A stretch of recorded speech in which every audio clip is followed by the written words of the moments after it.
Ako, I will never choose na bumitaw nga.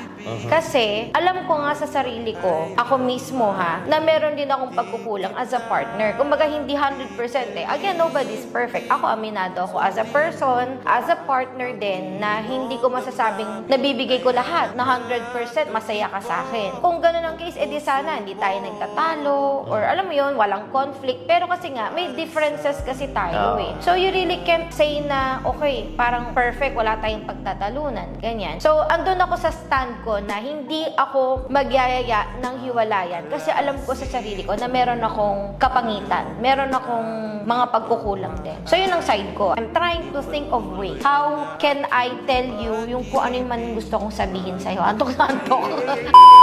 Nagsasalita ko. Pigil na dalilab mo. Nililab yung likod ko masakit.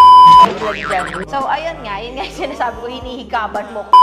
Hindi ako So yan, katulad yan, diba? Hihikabang ka ng partner mo, paano ka magkukwento? Hindi ako humihikab. Ay, hindi ka bumio. Tapos nagsiselfone ka pa, hindi pa ako tapos. Tapos na tayo mag-shoot.